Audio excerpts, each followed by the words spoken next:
Shalom, shalom à tous. Soyez de nouveau les bienvenus. C'est votre frère Eric Lawson, le Saint de Dieu. On est encore ensemble, comme on le fait chaque mercredi, pour partager la parole de l'Éternel, pour se laisser impacter par la parole de Dieu. Seigneur mon Dieu, merci Père. Merci encore pour cette grâce divine que tu nous fais en ce jour. Merci pour ta présence parmi nous. Esprit Saint, descends. Descends et prends le contrôle de toutes choses. Descends et interviens dans nos vies. Seigneur, prépare nos cœurs à pouvoir recevoir ta parole. Que cette parole puisse impacter nos vies, puisse changer notre entourage, puisse nous nourrir et nous faire encore grandir.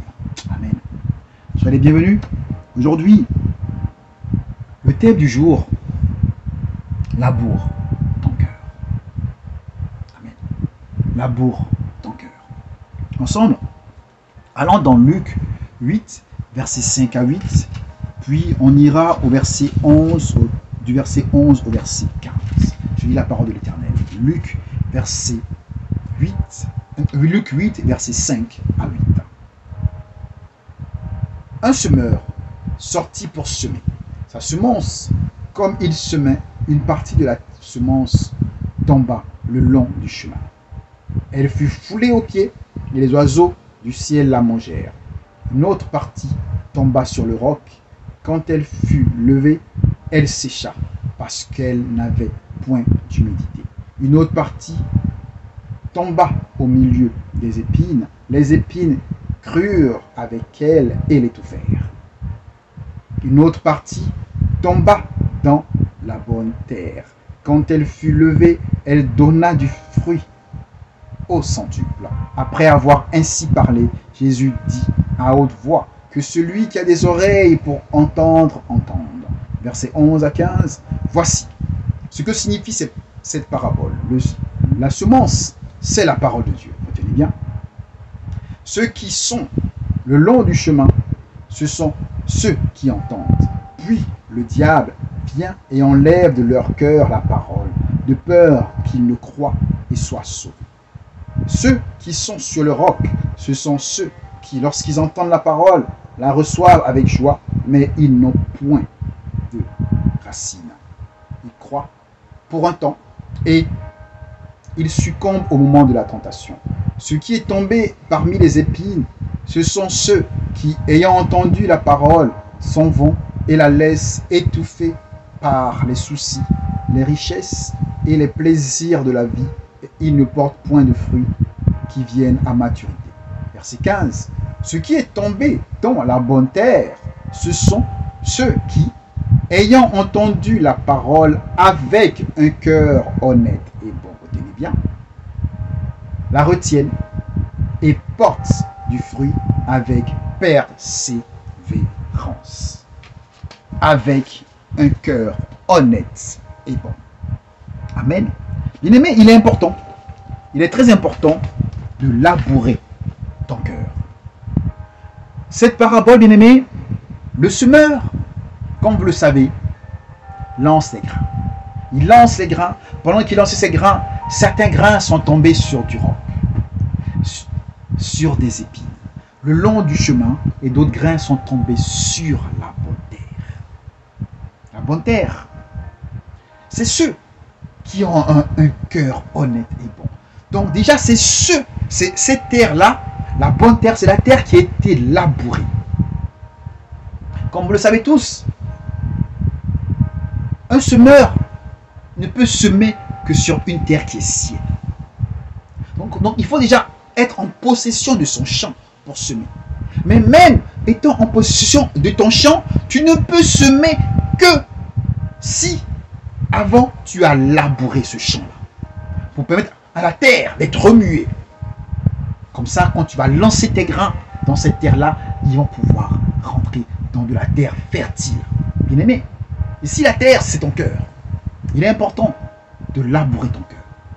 Bien aimé, il est important que tu puisses régulièrement travailler sur ce cœur-là. Faire en sorte que ton cœur soit toujours labouré. Pour que quand les grains vont être semés, ces grains-là puissent porter du fruit. Ne laisse pas ton cœur être un roc. Ne laisse pas ton cœur être rempli d'épines, ou ton cœur être sur le long du chemin. Amen. Donc il est important, bien aimé, que tu prennes conscience de cela. Dieu est là. Dieu veut te donner de bonnes choses. Mais Dieu attend de toi que tu puisses être disposé. Bien aimé, on aime semer. Semer, c'est bien. C'est très bien. Semer dans la maison de Dieu, c'est bien. Peux-tu semer si ton cœur n'est pas bon et disposé à recevoir la parole de Dieu? Non. C'est ce que dit la Bible. C'est ce que dit la Bible. Il faut déjà avoir un cœur bon. Un cœur qui est prêt à recevoir. Un cœur qui est rempli d'amour. Donc pour ça, il faut que tu travailles sur ce cœur-là. Il faut que tu t'attelles à chasser de ce cœur tous ces sentiments négatifs qui vont te tirer vers le bas, qui vont faire que ta terre ne sera pas fertile. Il faut que tu remplisses ton cœur d'amour. Il faut que ton cœur ait constamment un amour indéfini, un amour immense, indescriptible pour Dieu, pour ton frère, pour ton prochain, pour toi-même. Sinon, tu ne pourras pas être prêt à semer sur de la bonne terre. La terre ne peut être bonne que quand on la rend bonne. Une terre est une terre. C'est à toi de faire en sorte que cette terre-là devienne une bonne terre, une terre fertile.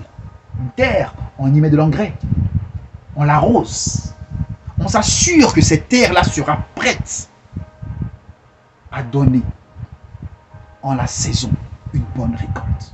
Donc on ne reste pas les bras croisés pour se dire, j'ai un terrain, je vais lancer des semences, et ce terrain-là, dans 6 mois, je reviendrai, je vais récolter. Non, tu n'auras rien.